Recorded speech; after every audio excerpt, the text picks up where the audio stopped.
Thank you very much for coming. Yeah. I'm sorry, the computer is not great to work. So thank you very much coming, all people. It is a distinguished professors panel. It is so much interesting about this panel. Our theme is a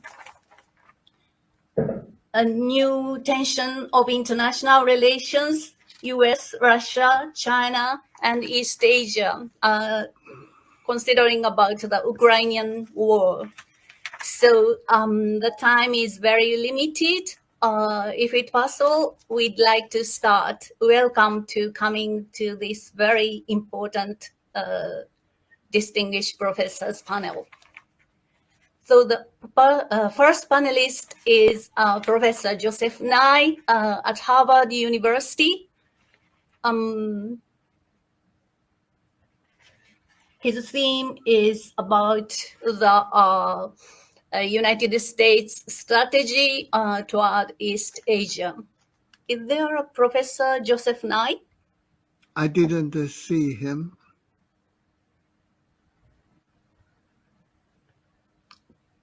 He's already arrived.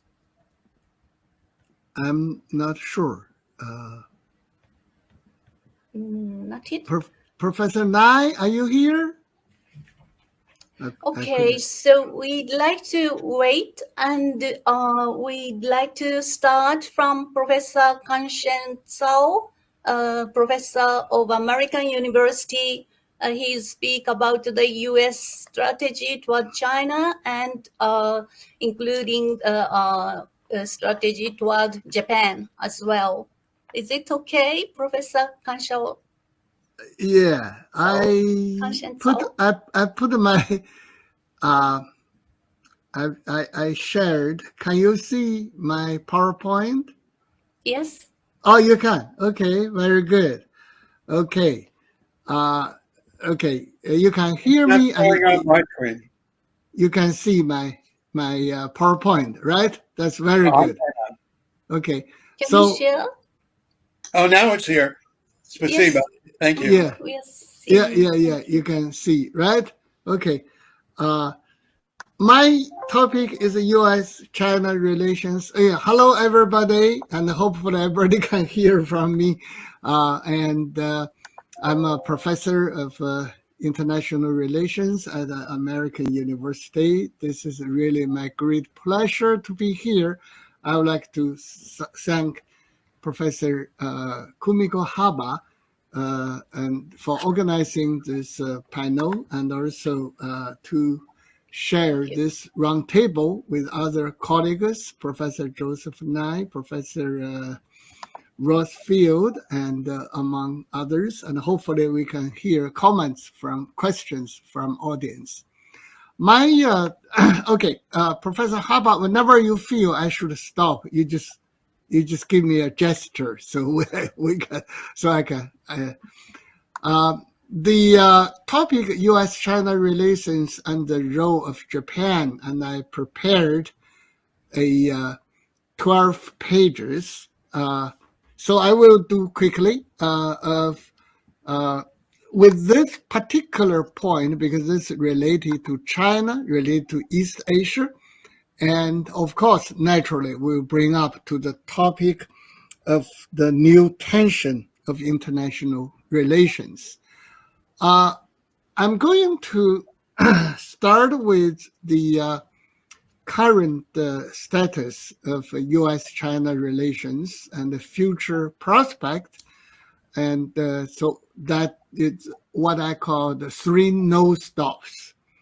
And then I will move on for strategic priorities, both my understanding of both China and the U.S.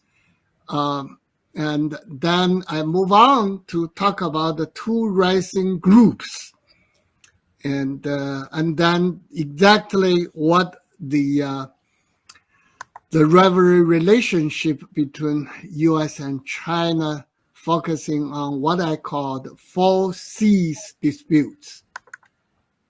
And then I move on for Japan, and also my understanding of EU is a balancer. Finally, I will discuss what I call the post with a question mark. Let me move on for my understanding and my analysis of U.S.-China relations right now facing what I call three no stops. The first one is China's economic and military growth will not stop. That's what we call is a power transition and a move to power transition across Pacific. We all understand that ever since the open and the reform of Deng Xiaoping's policy 4 decades ago, China moved up quickly. And in most recent decades, 2010, China bypassed Japan, becoming number 2 economy. And up to most recent statistics, China already up to 70% of the US in terms of GDP and above that.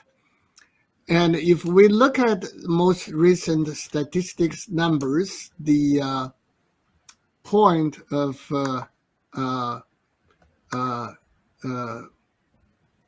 so-called the PPP, the purchase parity, the statistics in 2017, China already and China is the biggest trading power.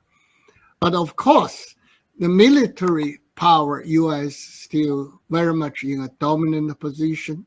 So the two powers, we see this process will continue, despite the most recent the pandemic past 2-3 years and also the Ukraine conflict. Will slow down virtually every economies, China included. But the general picture will continue, so no stop. Secondly, America's bipartisan determination to prevent China from superseding them will not stop. So the U.S. also made very clear will not stop of this move and will not allow China to bypass. We can hear from the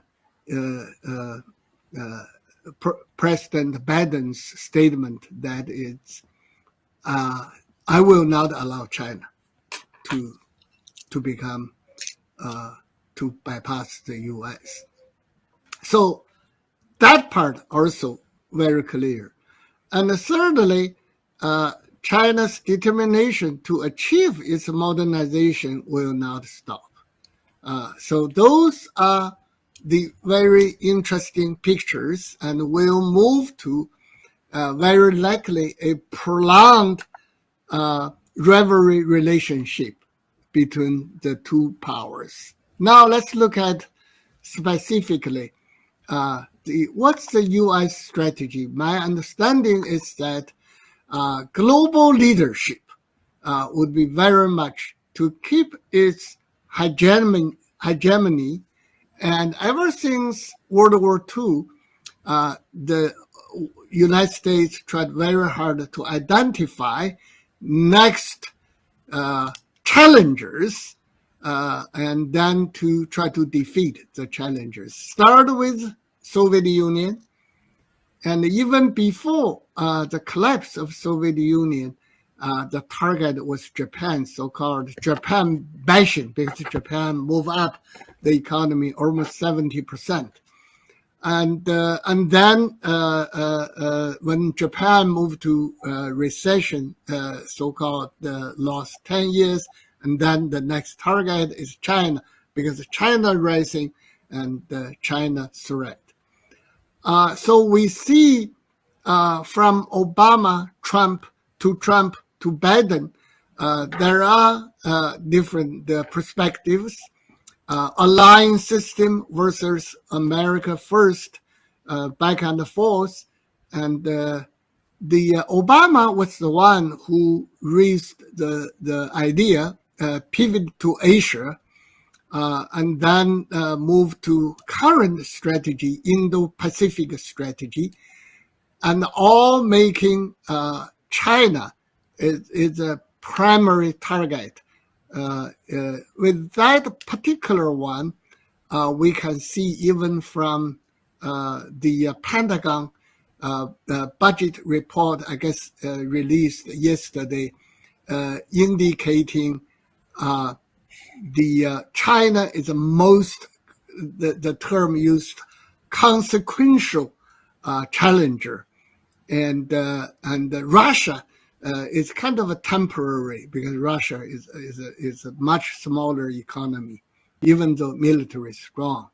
So China, it's ever since Obama time, for example, the U.S. military, like a naval power, used to be 50-50 with the Pacific and Atlantic. And ever since Obama moved to 60 Pacific and 40 Atlantic, even with the Russo-Ukraine conflict, is still very much focusing on China. And the military alliance, that's President Biden very much emphasized that. The old alliance in Pacific is with Japan, with the South Korea, with the Philippines, but their most recent developed alliance system, the Quad, including US, Japan, Australia, and India, and AUKUS, Australia, Britain, and United States, all very much clear target with China. But at the same time, if we look at the most recent, the Ukraine crisis, we do see the U.S. try to avoid wars on two fronts. That is Russia, Ukraine, and China, Taiwan. So with that kind of a potential, now for the past few weeks, there are signals that reduced certain degree of pressure with China, but of course still uncertain. How about China? China's strategic priorities, if we look at here from Mao to Deng to Xi, and all the way to the current, there are some Chinese characters. I'm sure Professor Haba can read those. From Mao, the emphasis is independence, is so-called 站起来. Mao had a three-word revolution and others.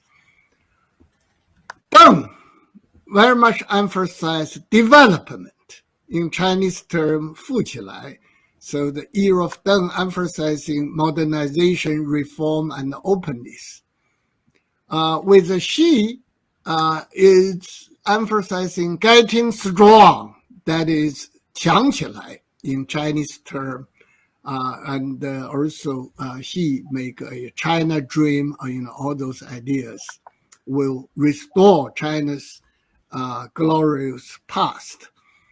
At the same time, China very much emphasized stability, both internally and externally.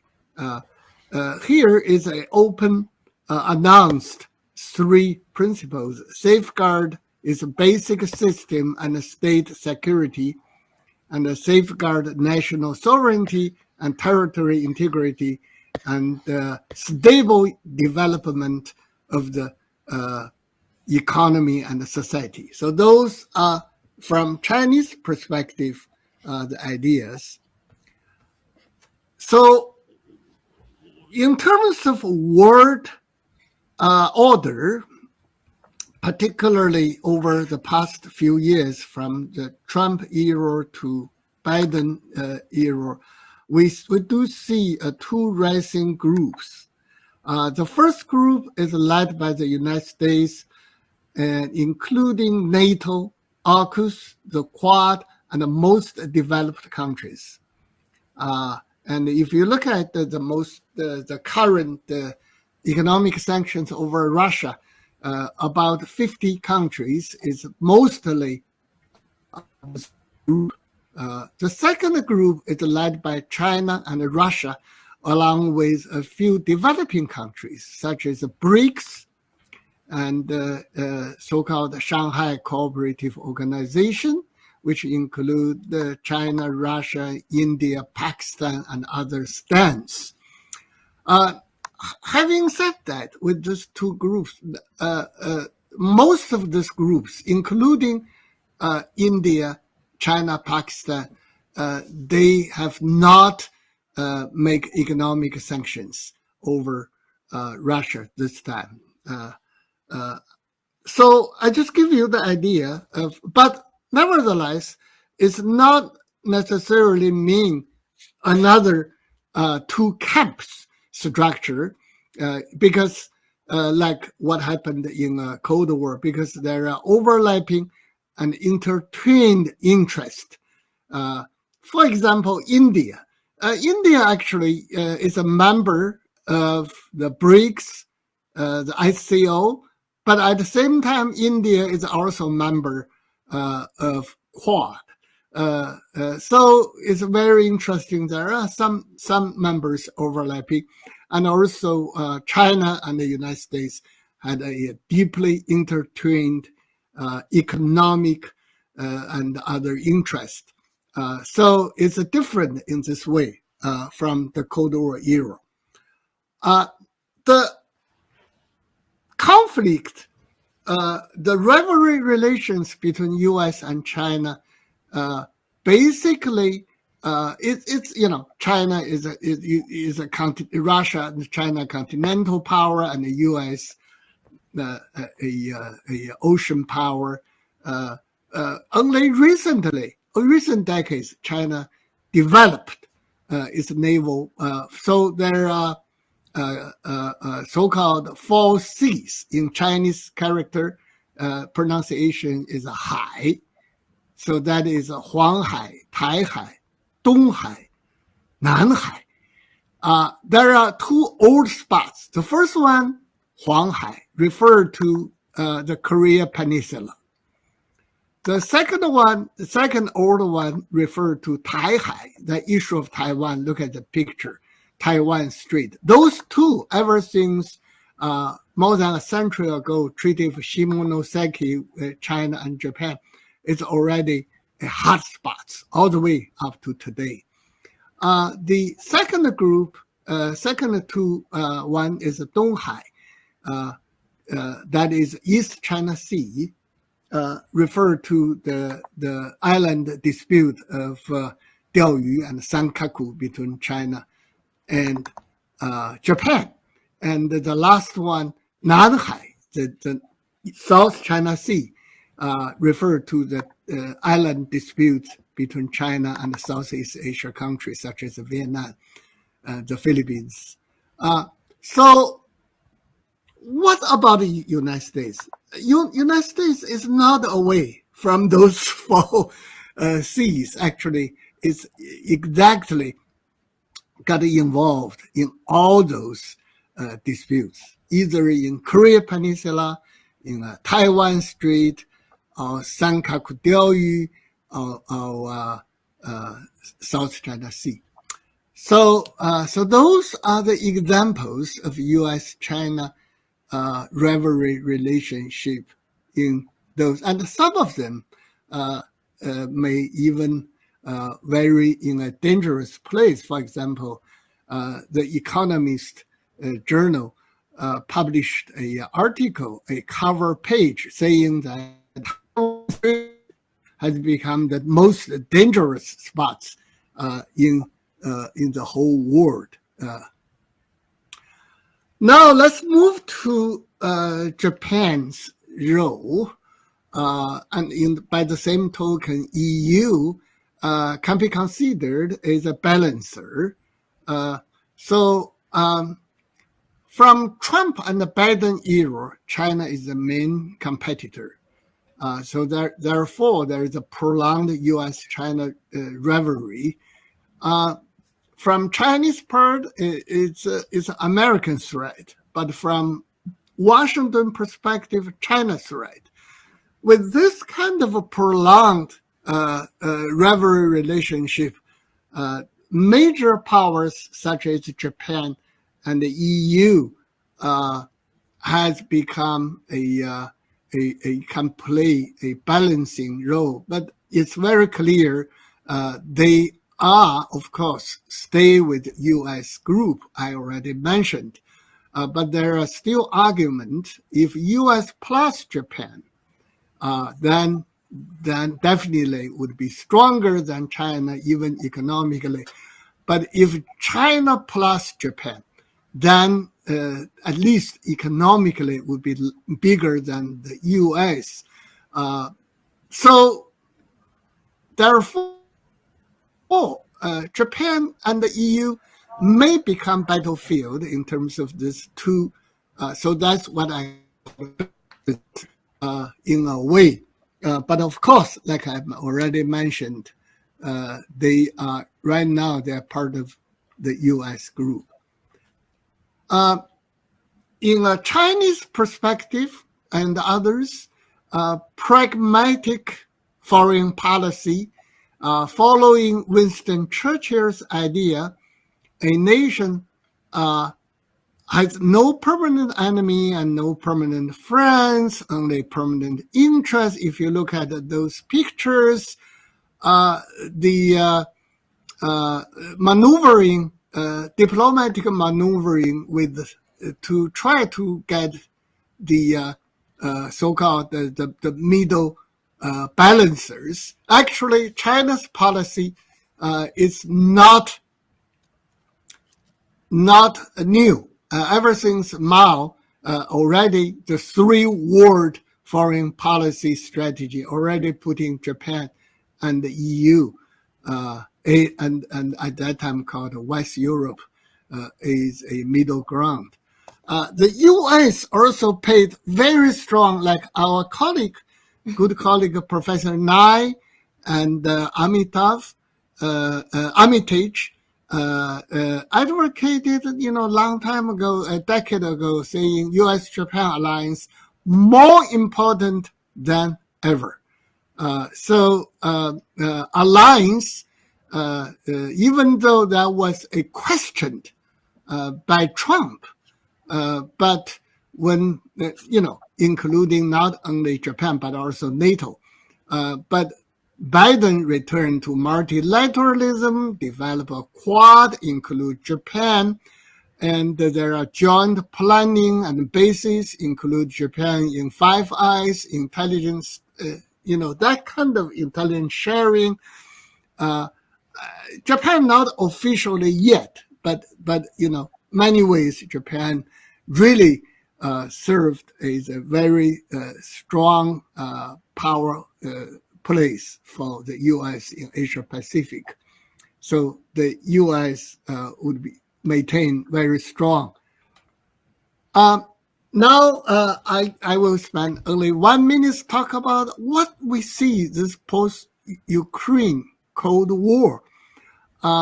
If we look at here, back to U.S.-Japan competition and this prolonged rivalry, we will see a mixed pictures. We do see there is a continued trade war and a technological war, even ideological and racial conflict. The racial conflict is started by State Department Policy Planning Director Skinner. She made an open remarks saying that we are now facing China competition. It's a totally new to us because this is the first we encountered with a non-white. Soviet Union supposedly white. But of course, historically, it was wrong because with Japan, Pearl Harbor, that was not really white. But this particular comments reflecting this kind of racial, putting U.S. China not only economically, militarily, but also a racial conflict. We also see the return of McCarthyism and continue to play Taiwan card. Many stories. I'm not going to get into that. But at the same time, there are also increasing calls for possible in dealing with global issues such as climate change. John Kerry, the envoy, Biden's envoy of climate change, and visited China last year and signed an agreement and a public statement with Chinese Xie Zhenhua. The two had tried to making improvement, and also Korea Peninsula and the Middle East, Iran nuclear issue, financial crisis, even with the Russo-Ukraine war. Sorry, may I ask to finish? Thank you. Yeah. Okay, so this is, let me, in conclusion, today I just, make overview of U.S.-China relations, the role of Japan. We started with the three no-stop strategic priorities, two rising groups, forces dispute. Japan is a balancer together with the EU. Finally, we talk about post-Ukraine Cold War with a question mark. Thank you. Thank you very much, Professor Zhao. It is really very interesting about the relation between U.S., China, and as a balancer, Japan as well. Thank you very much. And we'd like to continue Professor Stephen Rosefielde. His presentation also very, very interesting about Ukrainian war and the economic sanction as well. Thank you very much, Professor Stephen Rosefielde, please. Thank you for the introduction, Kumiko. I'm Stephen Rosefielde. I'm professor of economics at the University of North Carolina, Chapel Hill. I've been engaged not only in neoclassical economics for almost 50 years, but also across the board in international security. A professor at the U.S. Naval Postgraduate School. I've worked with the Russian Defense Council. I've been an advisor to Vladimir Putin. So I have a very broad background that qualifies me to speak about the current Ukrainian imbroglio and what strategies might be applied to extricate the West from the current morass. What is the current morass? It's simple enough. In 2014, Russia annexed Crimea, Sevastopol. It also set up a presence in Luhansk and Donetsk. The United States and the West immediately responded to these actions by applying economic sanctions against Russia. The purpose of the economic sanctions was to place pressure on Vladimir Putin to do explicit things, that is, de-annex Crimea and withdraw from Donetsk and Luhansk, essentially to restore the status quo ante before the annexation. That was the purpose of the imposition of economic sanctions. I don't have enough time to explain to you the subtle distinctions between economic sanctions and economic warfare. They're not the same thing, and if I were in charge of American policy, I would have to pay very close attention to the nuances because you know, the economic sanctions are intended by design to be compatible with globalization. So if you have economic sanctions that does not uh, mm, this de-integrate the global economic system. The economic war is a different matter in, entirely.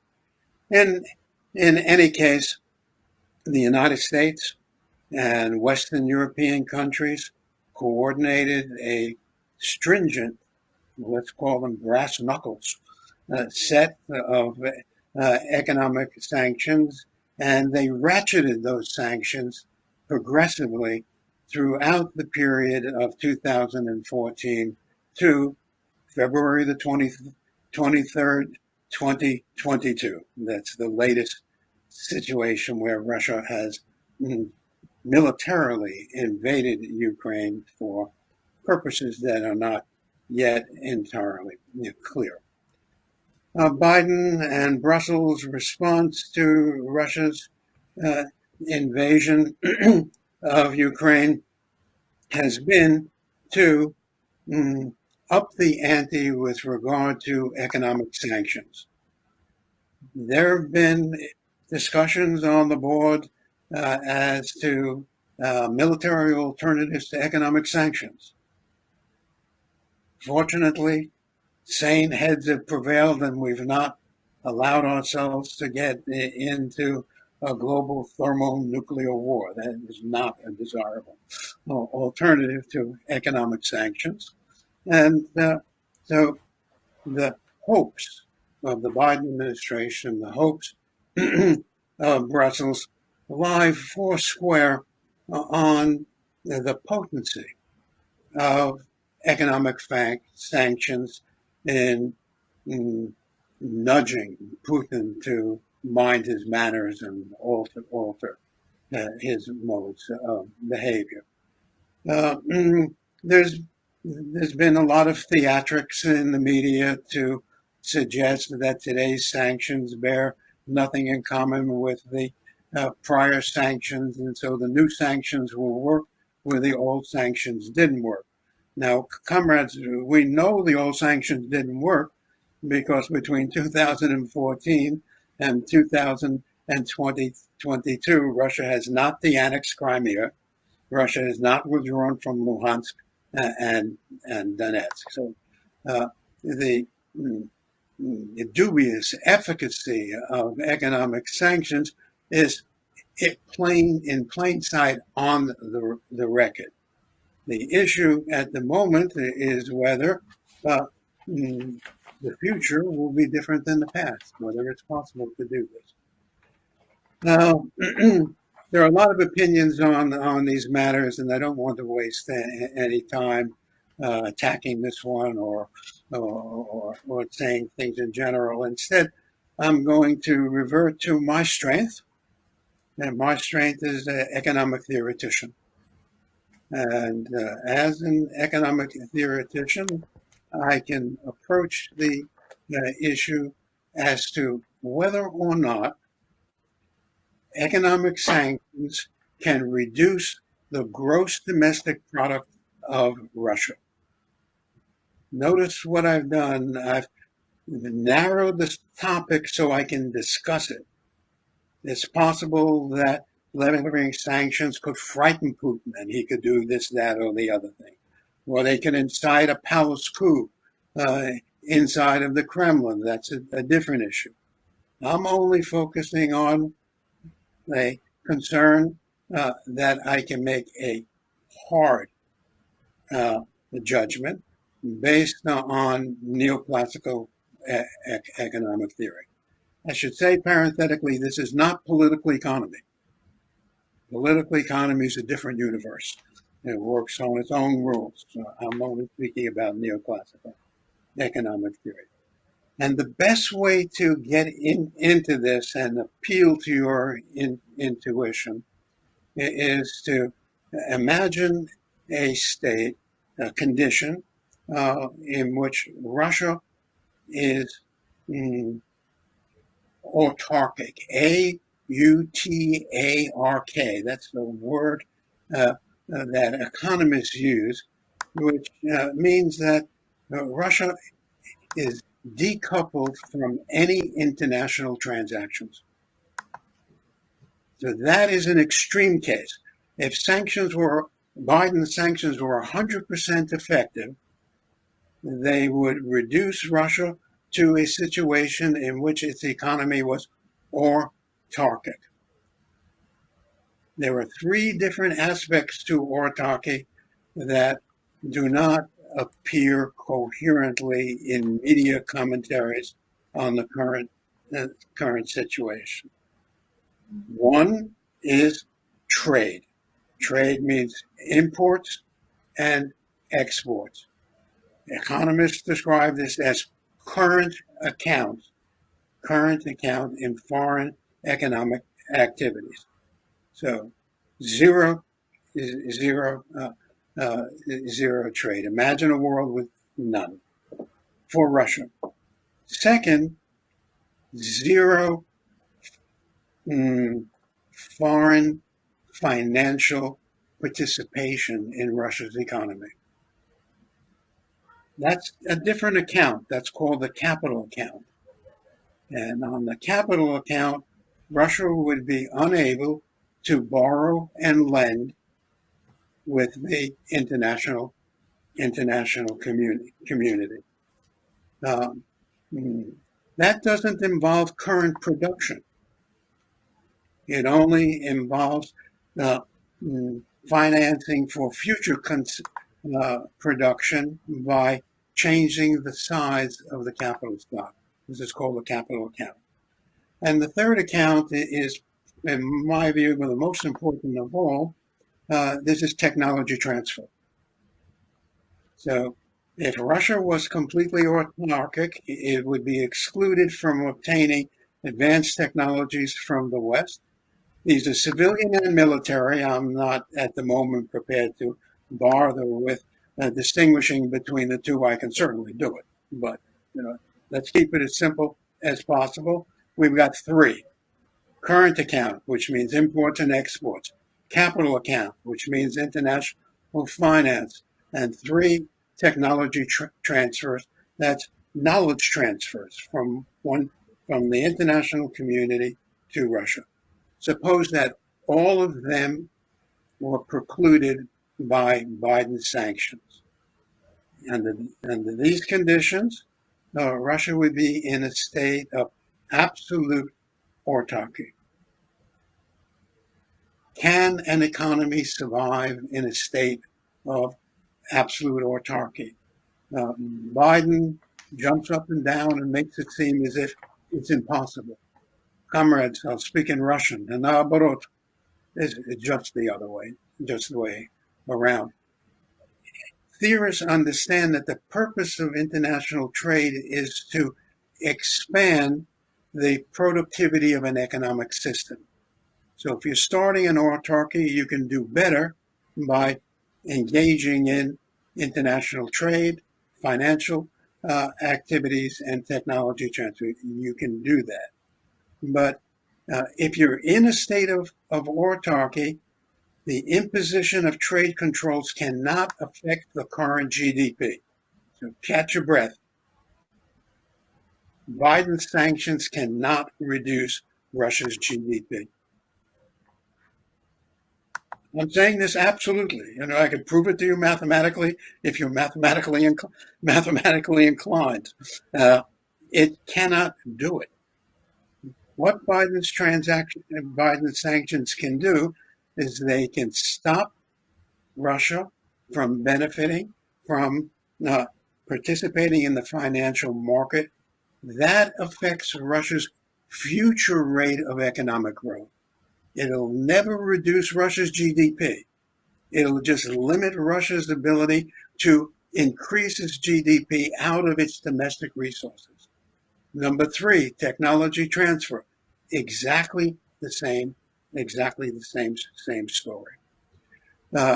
What is the same story? The same story is if you preclude technology transfer to Russia, Russia can only grow its economy out of its internal technological development. Russia has positive internal technological development. So Russia can grow even in a state of absolute autarky.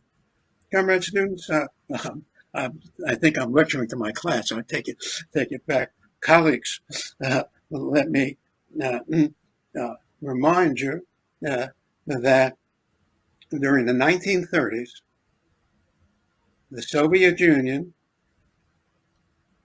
partly due to Western machinations, partly due to Joseph Stalino's Yugoslav, that's Comrade Stalin's preferences, was autarkic. Russia did not trade with an outside world at all.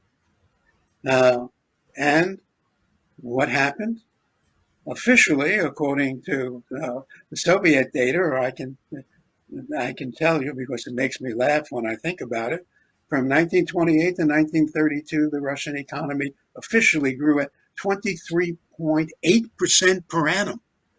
Those are the official statistics, not 1%, 2%. Autarky clearly did not impede Russia's, Soviet Union's ability to achieve economic growth. Well, anybody who believes 23.8% is on some prohibited substance, they are incredible numbers. But my thesis advisor, Abram Bergson, at Harvard long ago, who is the eminent expert on the subject, recalculated all of the Soviet numbers when he had the resources to do it because he was the head of the Russian section of the OSS. And so in that position, he not only had the scholarly credentials, but he had all of the administrative and statistical resources needed to do it. To make a long story short, Bergson's estimate reduces the rate of growth from 23.8% to 10.8%. Comrades, is that no growth? You don't like it? Make it lower. The bottom line is we have a test case. The test case was the West, in conjunction with Stalin's own preferences, rendered Russia and Soviet Union in a condition of complete autarky, and it did not preclude economic growth. If Stalin wanted to invade this country or that country, he would not have been chastened by Western threats of economic sanctions. Well, I don't want to belabor that point any further, but it's important to go from theory to practice and get some concrete evidence of what can and cannot be done in different circumstances. So let me fast forward into 2014 to 2022. Before February the 23rd, the 2022, did Biden's and the West's coordinated sanctions preclude Russian economic growth? I'll tell you in Russian. Нет, товарищи. No. Sorry, 3 minutes remain. Thank you. Okay, so I'll just finish up. The Russian economy grew faster than the European Union during the period 2014 to 2022. It was not precluded from achieving improvements in living standards by Biden's sanctions. These are International Monetary Fund and World Bank statistics that I'm giving you. I'm not concocting them out of the blue. It is true that Russia would have grown faster without the sanctions. So the nub of the pressure on Putin to mend his ways comes down to whether or not Putin prefers to occupy Ukraine or have faster economic growth. If he wants faster economic growth, he's got to withdraw from Ukraine. But that's his rational choice. Kumiko, if you give me one more second, then let me just say what I've explained today about economic theory of sanctions applies to China. This is general economic theory. It applies to Russia, but it applies to any country in which the United States and the European Union decide to apply coordinated sanctions. So now you've got an advantage on some of your other colleagues. You're informed about the reliance on soft power, reliance on non-coercive means has extreme limitations. And there's a learning by doing process. If you learn that the soft power doesn't work, then it encourages people to up the ante next time. Spasibo za vнимание, that's Russian, which says, thank you, comrades, for your kind attention. And I'll be glad to elaborate further if you like. By the way, I've written several books on these subjects, and if you're interested in more details, shoot me an email and I'll send you the references. Okay. Next. Thank you. Thank you very much. Professor Stephen Rosefielde is so much interesting about the Ukrainian war and economic sanctions, so new solution of the Ukrainian war. Thank you very much. There will be questions, but we'd like to continue. The time is limited. And thank you very much, Professor Joseph Nye. We are waiting so much. And his title will be,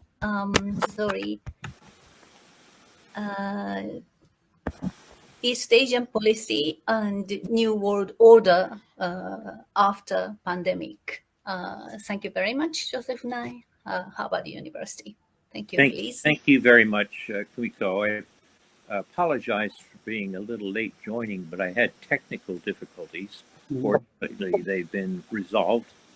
And to address the question that you asked me, and to make sure that I do it within 15 minutes, I will shorten some of my remarks. But if you look at U.S. policy toward Asia, it changes in 2017 when the Trump administration replaces the policy of engagement with the policy of great power competition. And the question, of course, is how long that is going to last. But that new national security strategy was, to a considerable extent, continued.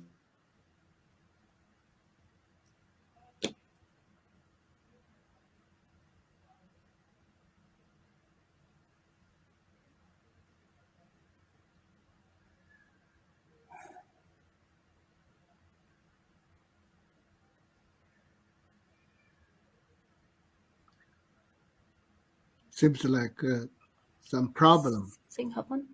Yeah. The ISA system team, is it possible to help him? But his name's still there. But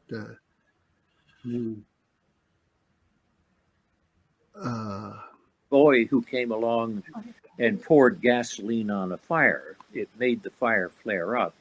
But the fire really was lit by Chinese leaders after 2008, when they came to the conclusion following the financial crisis that the United States was in decline. And that led them to depart from Deng Xiaoping's patient and cautious foreign policy into a more assertive foreign policy. That in turn led to the type of responses which I've discussed. I could go into it longer, but I will not. I think the point is that, contrary to what some people say, this is not a new Cold War. If you look at the traditional Cold War, there was almost no trade between the United States and Russia, or between Europe and Russia, as Professor Rosenfeld has just said. And there is also something else that's different, which is ecological interdependence. We weren't worried about climate change back in those days.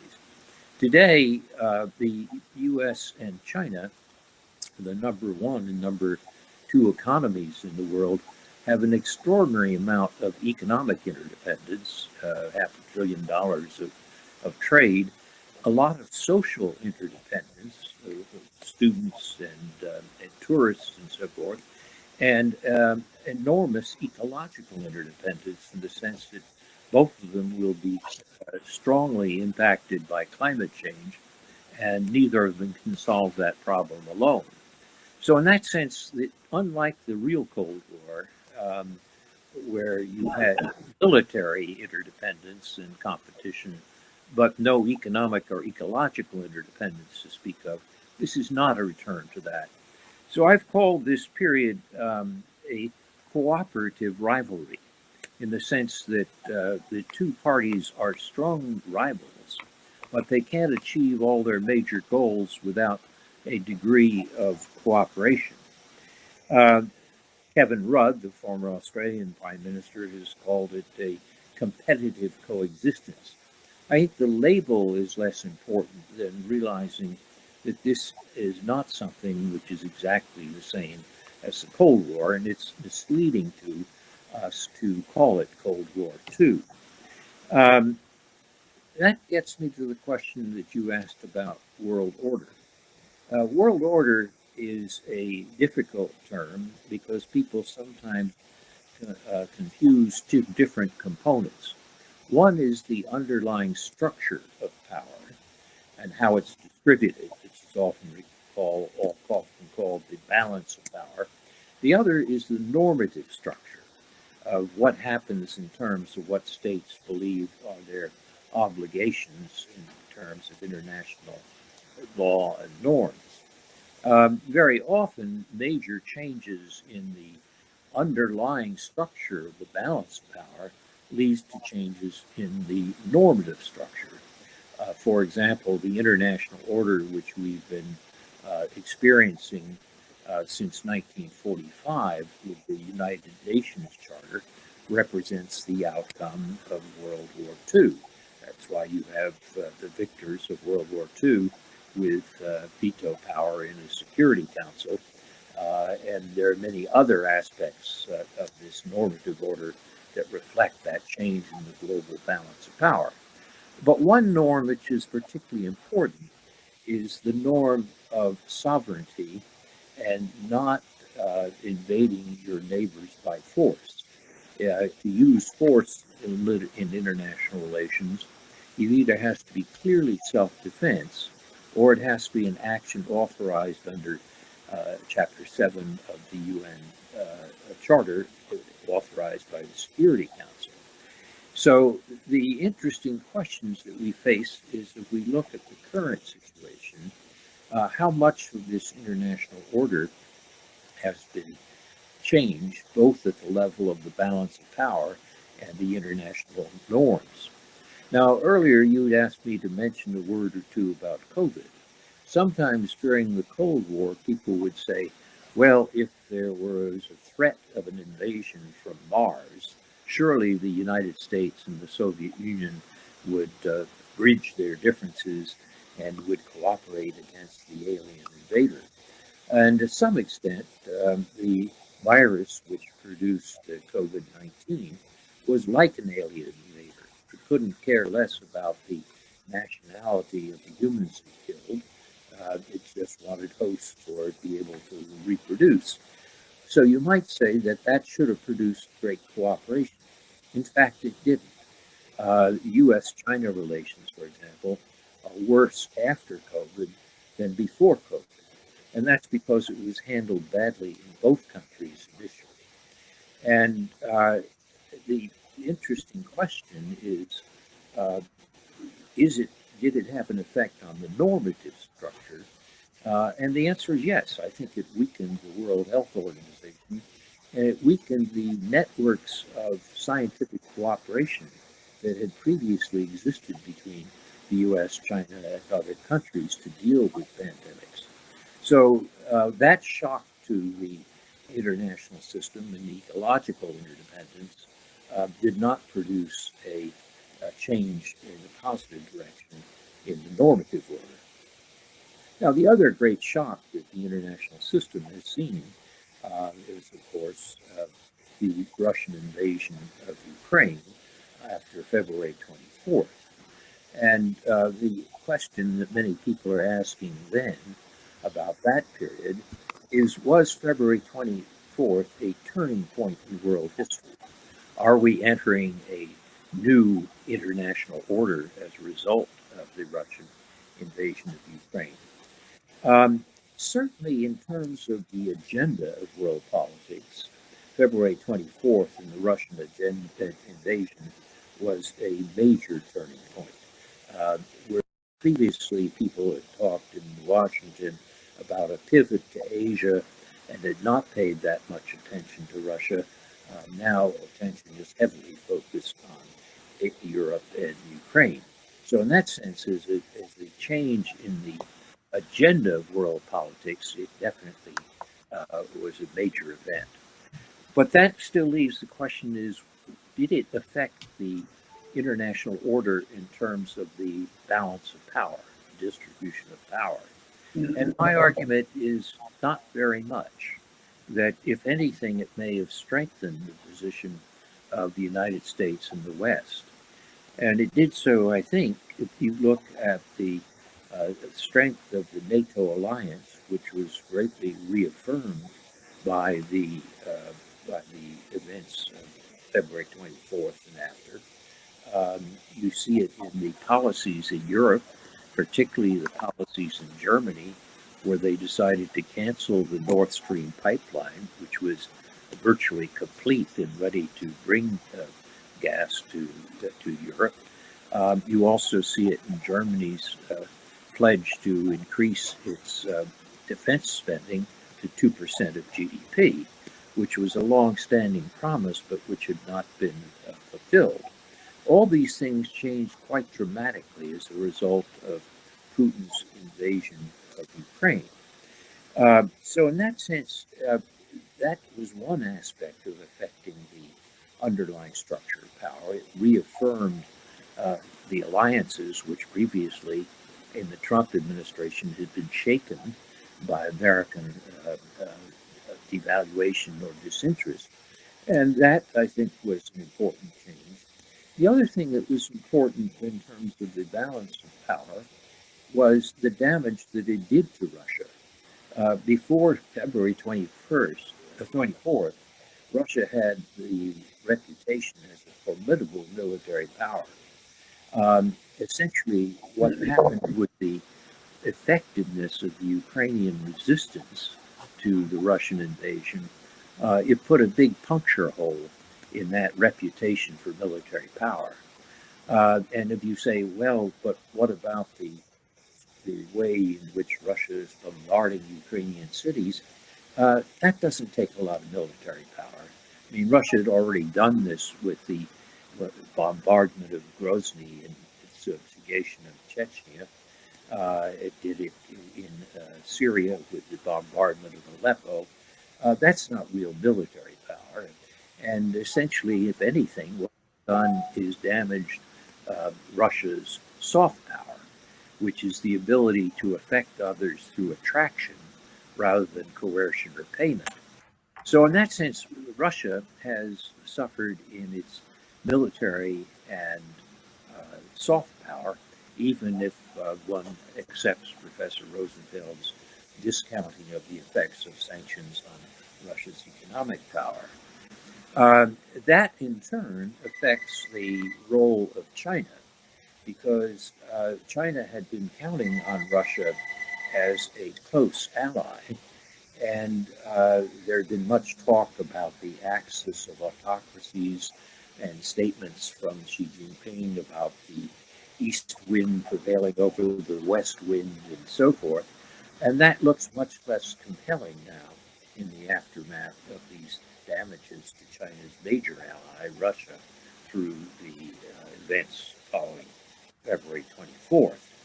So, in that sense, I think what we're seeing is not a major change in the balance of power, or if there is one, it's slightly in favor of the West.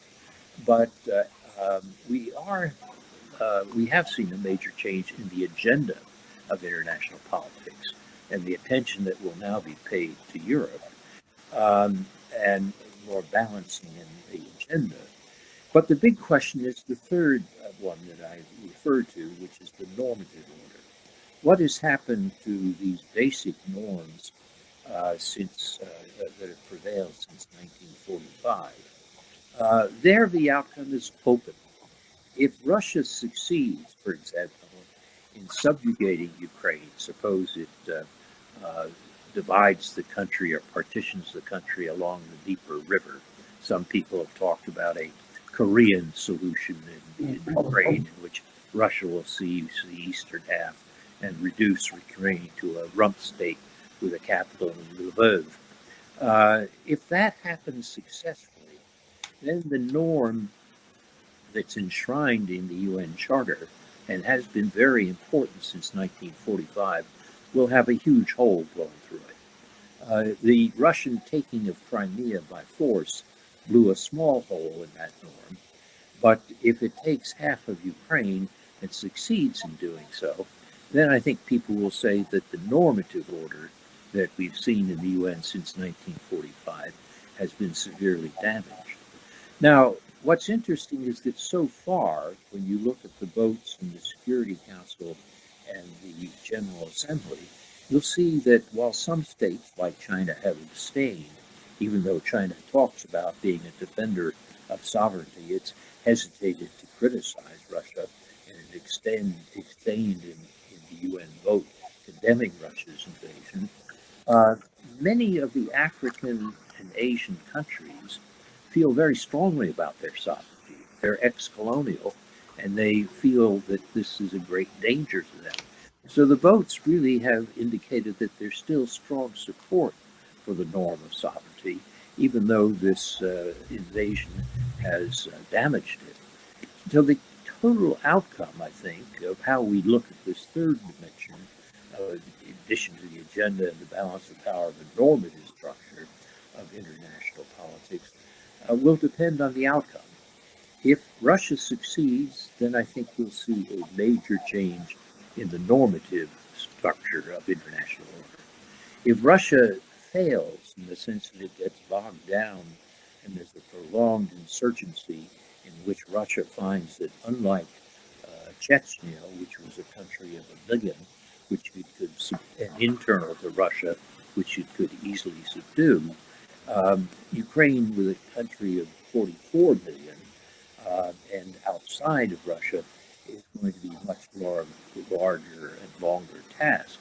And if Russia fails to subdue Ukraine, then I think the pressures for reinforcing the norm of sovereignty will mean that that part of the international order will not suffer damage in the sense of the way it would if the Russians succeed in this.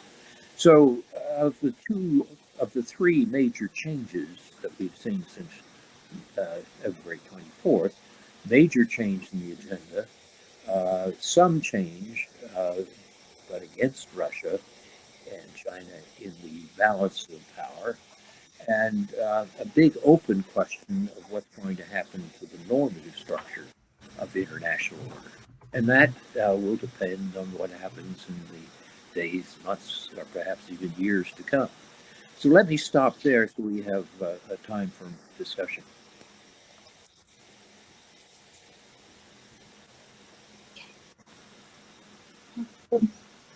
Okay, thank you very much.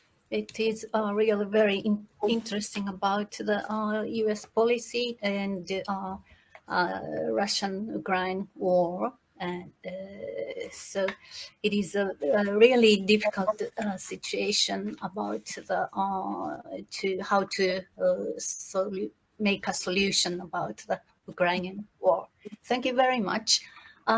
So, if it's possible, I also speak about the Russian-Ukrainian war, if it's possible, very shortly. May I show my PowerPoint?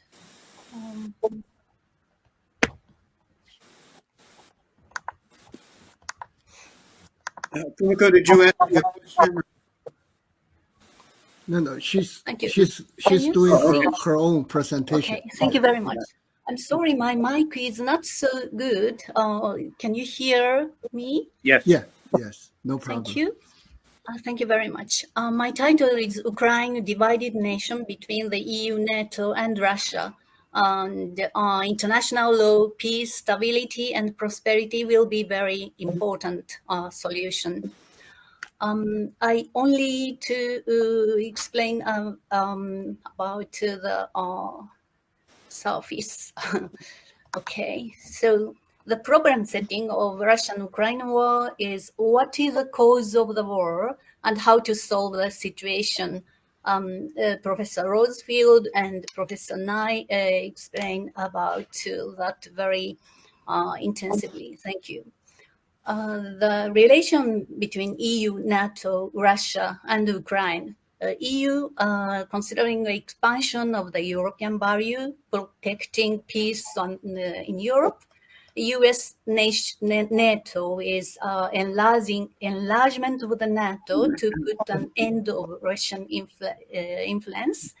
In 1991, dismantled the Soviet Union due to the independence of the Ukraine and Belarus, and now wish to dismantling Russia due to Ukraine US-EU cooperation. About Russia, Crimea and east part of the Ukraine is very important. Geographically, it is a keystone. Ukraine is so-called Russian soft lower abdomen, but Russia didn't have to invade independent country that already has a sovereignty and territorial integrity. So it was the biggest problem and mistake. Seeing from Ukraine, citizen, the voice was divided into West-East Crimea, but due to the Russian invasion, attack of Kiev, and sacrifice of many Ukrainian people, so Ukraine pro-Russian citizens also changed now anti-Russian. So the most important thing is ceasefire and the stop of the sacrifice of the people, and mediation by UN, China, India, and Japan will take a very important place, I think. So Ukraine is a border country between EU, Russia, twice bigger than territory of Germany. And Ukraine is west part is EU and the east part is Russia. I said break basket, bread basket in Europe, Russians of lower abdomen. Ukraine inside also there is a divided nation. West part is European, East Russian, and Central is a multi-ethnic commercial zone in Black Sea. So Ukraine divided itself between East and West, religion, history, ethnicity, language, and the revolution happened in 2004 of Orange Revolution and 2014 Maidan Revolution. And East is Russian influence, but this composition is it also collapsed due to the invasion of Russia. The Crimea Peninsula in the south is most important part. It is a geographical and military importance for Russia. There is a 3 non-freezing port. One is Vladivostok, and the other is Kaliningrad in north, south is the Crimea, and Crimea is the most important because it is the entrance of Bosphorus and the connection with three countries, three continent, Europe, Asia, Africa. So multi-ethnic, multi-religious, multi-regionalist transition in Crimea. So it starts from such a Crimea crisis, but there was two revolution in Orange Revolution and Maidan Revolution. And after that, 2019, Zelensky came. Before the Zelensky, Poroshenko got a position of the president of Ukraine, and he started the civil war against the East Ukrainian part. This is a book. There is a very strong civil war between East part and West part. And Malaysian aircraft also shot down by the book. Western Europe started mediation at that time, especially German Merkel intermediate, make a dialogue between Ukraine and Russia, Poroshenko and Putin. And she also started to make an intermediation between Putin and Obama about the Ukrainian question. So she did very well. And after that, there was a Minsk agreement to 2015 February. The Minsk agreement under the supervision of OSCE is very effective one, I think. It is a stop of the war and go out from the war place and humanitarian support and the social welfare and foreign army go out from the Ukrainian country, and they make a buffer zone in the eastern part of Lugansk and Donetsk. So the Minsk agreement is very important and wanted to stop the war. But after the Zelensky government, he was more aggressive. He visited to the White House and he discussed with the Biden to get $60 million from the EU about the anti-tank missile. Or after that, just 3 months ago, December 2021, Ukrainian military aid from the US is worth $2.5 billion. And he put in a constitution the EU and NATO enlargement. So that is a cause of the Ukrainian war between Ukraine and Russia. February 2022, a Russian invasion started, but it is not only the eastern part, it go to the capital Kiev and the western part, the western border of the Poland. It was the biggest mistake of the Soviet Russia. And what shall we do essentially? This is a conclusion before. Yes, what shall we do essentially? And security, stop seeing the security point of view, stop the NATO enlargement and ceasefire negotiation by China, India, Japan. It is one of the most important things because NATO enlarged from 16 country to 30 country, and Russia was very threat about the NATO enlargement. And second is the economic sanction. Professor Rosefielde explained very strictly and exactly. But seeing from international politics, Russia's oligarchy also oppressed and demanded Putin's resignation. It is also very, very interesting and important thing about the SWIFT or the stop the oil and stop the money bank account of the Putin and Ravlov. The conclusion and prospects, ceasefire mediation by Japan, China, and India. Why China and India? It is a historical non-allied country, and our relation with Russia is enough good.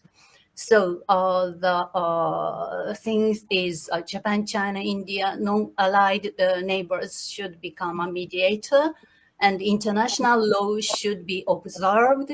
Russia go out from the Ukrainian country and to make a buffer zone by UN and OSCE.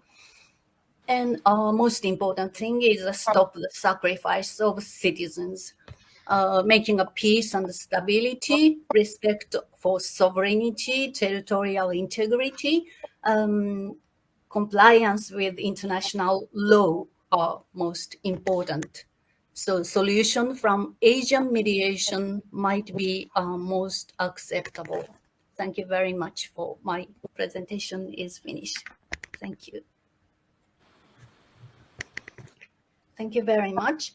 Sorry, now we'd like to get the questions from audience, or you can ask each other, the presenters as well. Yeah, if I may, I would Please, ask a Professor. question. Sure. I have learned a lot from all three presentations, but my question Please. Thank you. primarily now with Professor Nai, since is very relevant to my presentation as well. You mentioned you used a very interesting term that is cooperative reverie. I remember a few, I guess, couple of decades ago, Professor Harry Harding also created a term called cooperation. That is a cooperation, competition. So many people try to combine these two factors, but we have to look at the current situation that I mentioned in my presentation. There is a bipartisan call from U.S. Congress and politicians that China is a major competitor. So my question is, what you think if we say there are two sides, but which one is the main part? Secondly, you didn't have time to listen to my presentation because I did mention one point that is Washington tried to avoid a two fronts wars, that is in Europe fighting against Russia and in Asia fighting against China, with Taiwan Strait. So I would like to hear your comments. And I also mentioned the Japan's role, and the EU is a balancer that China tried very hard to. I posted your picture in my PowerPoint. I said, Professor Nai emphasized that Japan is more than any time is more important to the U.S. China also paid close attention. So I want to hear your comments. Finally, you did mention the role of China, but perhaps you didn't have more time to elaborate. And I want to hear what is your opinion. My only question with Professor Stephen Rosefielde is that you basically saying economic sanctions wouldn't work with Russia. But my question here is economic sanctions reduced because Russia depend on oil and gas to get the currency so that can develop its own military. So I wonder, would this sanction may ultimately reduce Russia's ability for further development, not only economy, but also military. Whether it's true, so I want to, yeah. Okay, The answer is yes. The answer is yes. Professor Joseph Nye, please. Yeah, go ahead. Okay. Yeah. Thank you very much. The time is limited and there is more 3 questions. So is it possible to ask questions? I'd like to gather the questions. The second one is Laiha Chan, and second is Jackson De Angers, and the third is Shi Chen. So please ask a question shortly. Thank you very much.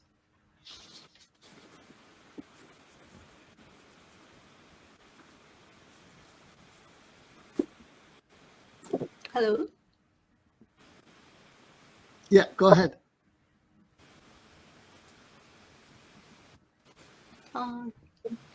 We cannot hear. Please open your mute. Perhaps you are mute.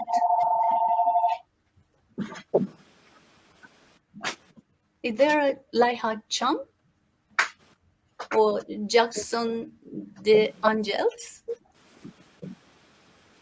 And Heejun? and Shichen? Okay, so please answer the question at first. Professor Joseph Nye, please. Well, I apologize for Thank you. missing Professor Zhao's presentation. As I said, it was a technical problem, and I apologize for that. On the first question of the term cooperative rivalry, many people have tried to express the fact that we are going to have 2 parts to the relationship. I think, to be honest about it, during this current period, we're going to see more on the rivalry side than the cooperation side. But what worries me is if people in Washington and Beijing forget the importance of the cooperative side. It may not be dominant, may not be as large in the short term, but in the long term, if you think of climate change and the Himalayan glaciers melt, that will do great damage to China. And if you have climate change and part of Florida and Chesapeake Bay goes underwater, that'll do great damage to the United States. So we shouldn't forget the cooperative part, even though the rivalry will be more prominent. On the role of allies and Japan, worth remembering that in the period of the Clinton and second Bush administration, there was a reaffirmation of the alliance with Japan, but within a general framework of what was called engagement with China. The Americans and Japan supported China's joining the World Trade Organization, opened our markets to Chinese goods, and the feeling was that there could be alliances but engagement at the same time. As for the role of China, I think many people in America feel that when China departed from Deng Xiaoping's policy, cautious and patient timing, and became more assertive, that undercut this policy of engagement. And that was what led to, as you put it, a bipartisan unity of views in the U.S. that China did not play fair, that it stacked the cards in its own favor and then became a prisoner of this belief that the U.S. was in decline and therefore could push harder. And this led to pushback in Washington. So those are 3 very short answers to questions, each one of which could take an hour and a half. Thank you. Okay. Thank you very much. Professor Stephen Rosefielde, you also can answer about the economic sanction. Thank you. The sanctions in my remarks are only defined with respect to impacts on GDP. So there are many peripheral issues, what happens to oil, natural gas, and so on. They all get boiled down in the final analysis to GDP. And so my statements were that Western sanctions cannot reduce Russia's GDP. All they can do is reduce the future rate of economic growth. That's important, but Putin has to weigh the relevance of those foregone gains in GDP against his political objectives. Pang Chung, you are absolutely right about the military side of it, but it's too difficult a subject for me to give a one-line response. The last comment I want to make is, though, that the real trade-off here is not between sanctions and military. The real trade-off is between sanctions and America's willingness to negotiate with Putin. Uh, America's position is we have decided what is fair for everyone, and you just have to accept our judgment. If Putin's retort is, I want accommodations on NATO, I want accommodations on regime change and color revolutions, which has not come into the discussion today. And the United States position is to stonewall Putin. So you don't have to use sanctions. You can earnestly and openly negotiate the terms of a new world order. You can do that. But the United States' preference thus far has been to put all of its bets on sanctions, not on improving the military, not on negotiation, but just on sanctions. My remarks was the sanctions won't do it. We'll see. Okay, thank you very much. Thank you. And there is a question for me why the Asian mediation is most acceptable for the Ukrainian crisis. Yes, I think the US and Europe is now strongly against Russia, especially the value of alliance. So democracy and versus autocracy. But Japan, China, and India is enough good relation with Russia about the neighbor country, or in Japan there is a land question, territorial question, and India is a non-alliance country. So perhaps we Japanese or China and India might be a good relation between Russia and Ukraine, and we can consider more fair solution than US and Europe, especially in NATO nowadays. So now Japanese scholars also asked the Japanese government to make a mediation with China and India. So perhaps in the near future, if we could succeed ceasefire and mediation to make peace and stability and to develop economic rising power like China and India, now might be more successful and helpful to end of the Ukrainian war. Is there opinion from Kanchen Zhao at Yeah. conclusion? Thank you. Well, okay. I'm very glad to hear from both Professors Rosefielde, Professor Nye. I still remember in 1993 when I was at Harvard, I met with you, and in my most recent, the forthcoming book, I quoted you about Japan and other situations. But here, my question is about the so-called the U.S. strategy, two fronts fighting, or two wars at the same time. Henry Kissinger, a few years ago, saying, "Oh, we should together with Russia to against China." Seems like now it's impossible. So my question is, what's the new strategic thinking now? Is that possible for Washington to think about against the both rivalry competitors, China and Russia? So that's my question. Yeah. Okay, thank you very much. It is a really very interesting and influentive panel, distinguished professors panel. We'd like to gather the article and we'd like to publish this panel if it's possible.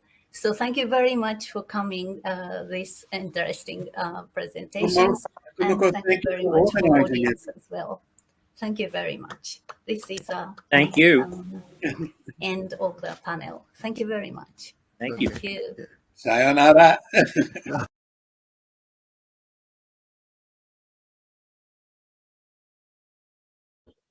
Next speaker is Professor Patrick James. He is a professor at University of Southern California. His title is Virtual International Relations Project and the Asian Pacific. So please, Patrick James, the floor is yours. Thank you. Thank you. I'm very honored, Professor Haba, to have been invited to this extraordinary distinguished scholar roundtable that you've organized. And I'll be talking about East Asia in connection to my newly launched Visual International Relations project. And here's the outline over the next 15 minutes or so. I'll start with an overview, give you a sense of what I'll be talking about in a little more detail. I'll then introduce the VIRP, as it's known, the Visual International Relations project. I turn then to an application to a work of scholarship within East Asian politics to make the case for how the VIRP could be useful to scholars in this area, both in terms of research and teaching. And then, as I generally end a presentation, the so what question. Why did you listen and why was it worth it? So I begin with an overview, and I'll put up a slide I've used before on some other occasions because I think it sums up international relations as a discipline in the year 2022 and for the foreseeable future. This is what it looks like to me. Now you see the hippos. They're enormous and they're not headed anywhere in particular. Well, that's how I tend to see international relations as a discipline. And I aim the picture as much at myself as I do any other scholar. This is, I think, who we have become collectively for a certain number of reasons. Think over the course of the modern history of international relations, which usually is dated back to 1919, after World War I. Compare over a century later, the enormous size of the discipline of IR, just simply how many scholars and students there are. And in addition, the extraordinary number, literally, of languages they have created and the increasing difficulties in terms of a coordinated effort toward progress in some form or another. So one challenge is just all of us trying to talk to each other as our languages become arguably encased within silos that are difficult to penetrate from the outside. And furthermore, more and more silos with time. It gets more difficult and challenging. This is a brilliant book by the late and wonderful Professor Alexander George, Bridging the Gap, saying to us about 3 decades ago, we really ought to put more emphasis on policy. He was also seeing that we became huge and increasingly not so capable of constructive dialogue between and among ourselves. And he said, his punchline, you know what?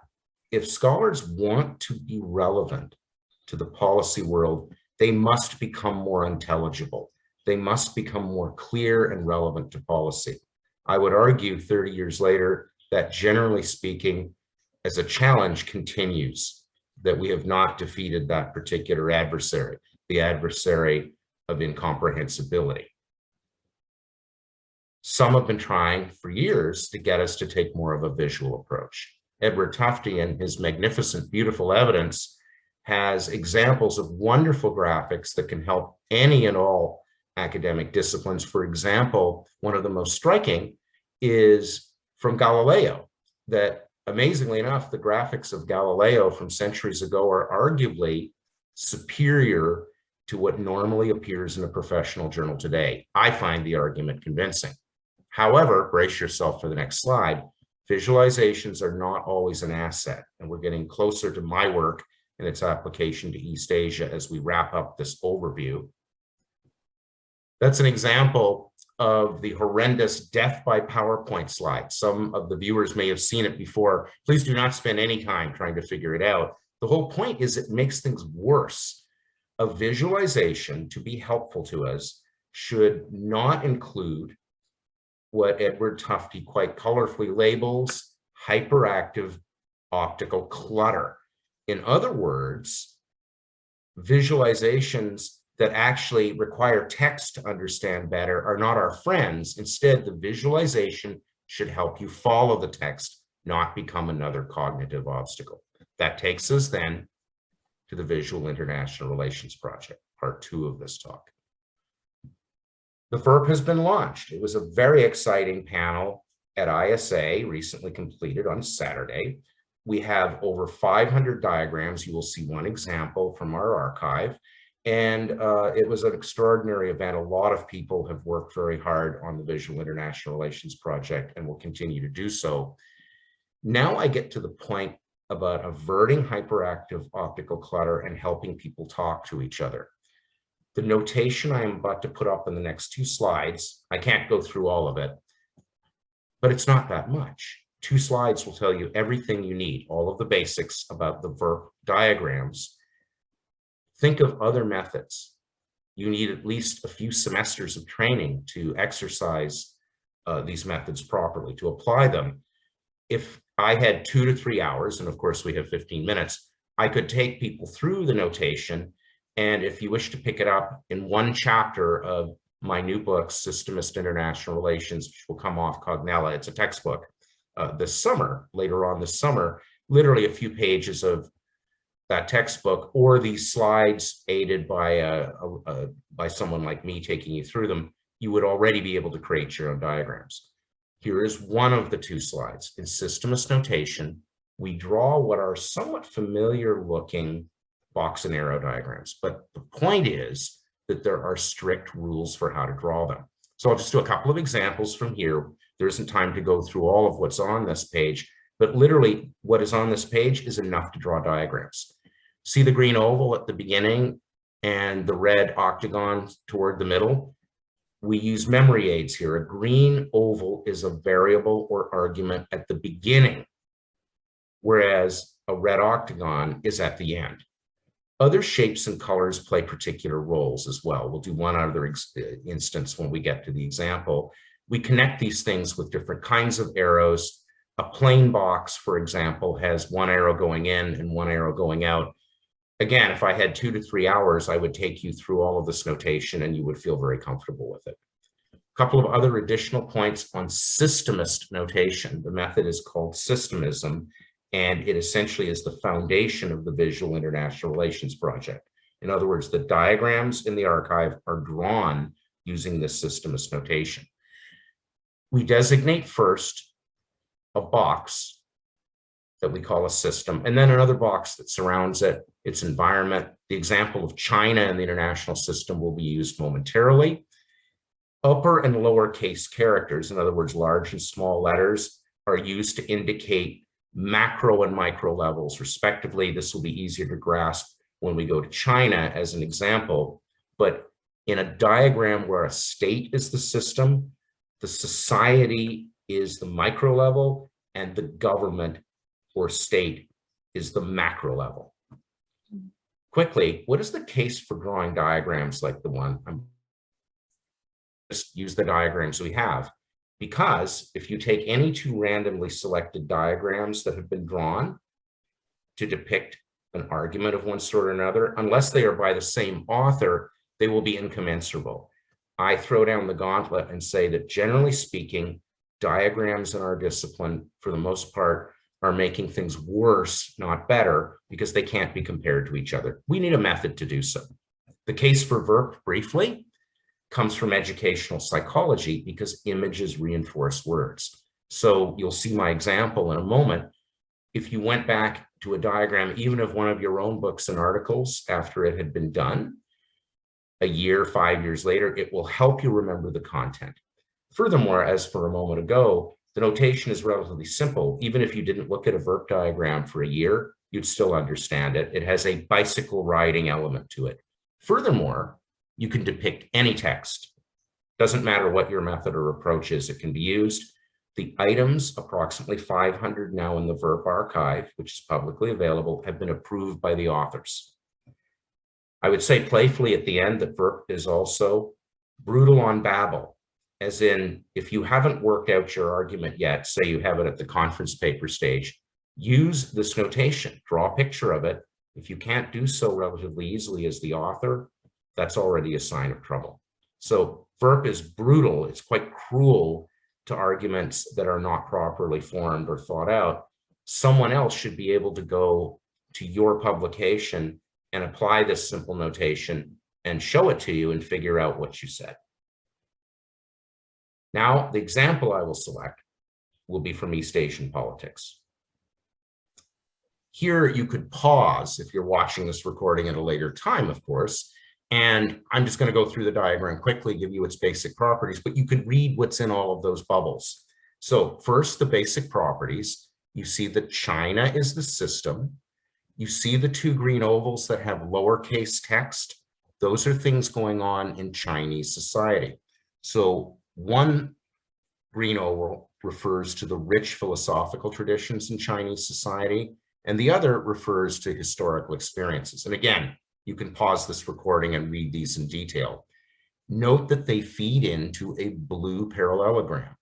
In VERP or systemist notation, a blue parallelogram indicates an argument or variable that has multiple arrows coming in and just one point coming out, a so-called convergent variable.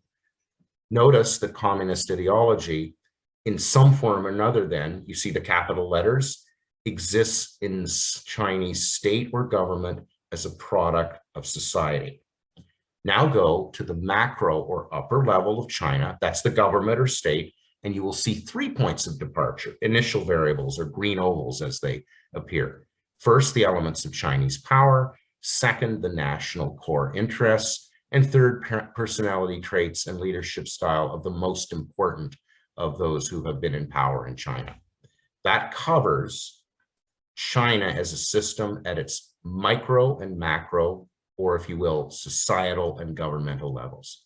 Now go out to the international system and you will see one green oval or starting point. China's external environment. It is widely seen as a major power in East Asia and the world. This is a fabulous article that points toward a particular thing that the author Kevin Kai is explaining in his work, The One Belt Road and Asian Infrastructure Investment Bank, Beijing's New Strategy of Geoeconomics and Geopolitics. The red octagon is in the international system. It's Chinese foreign policy. Note that everything has been building up to that. Kevin's brilliant article is telling us about Chinese foreign policy today as a function of what is going on in the traditional levels of analysis, arguably, individual people in a society, a government, and the international system. Importantly, there are rules for drawing this diagram or one that might compete with it as a critique. Very recently, the systemist method was applied in this work of scholarship. And again, we have limited time, and I don't want to go over. Identity in the Shadow of a Giant, myself and my co-authors look at how the rise of China is changing Taiwan, the dynamics of Taiwanese identity, and we use the approach from a moment ago. East Asia within this book is the system, and the international system beyond it is the environment. It is a book in systemism, and I was very fortunate to work with a wonderful team on that work of scholarship. So what? Well, I'll be bold and say that a couple of centuries ago, something called the Rosetta Stone was discovered.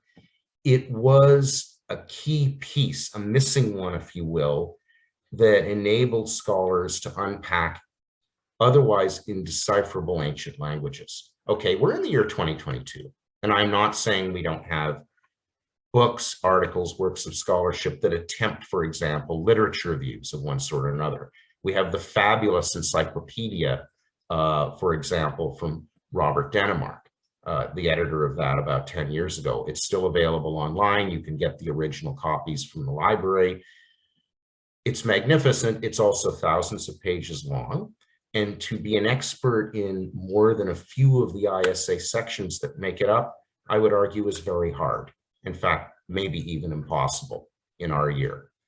If systemism, as realized through the Visual International Relations Project, is successful, it offers an option that wasn't there before, namely a graphic technique that can help us talk to each other more effectively.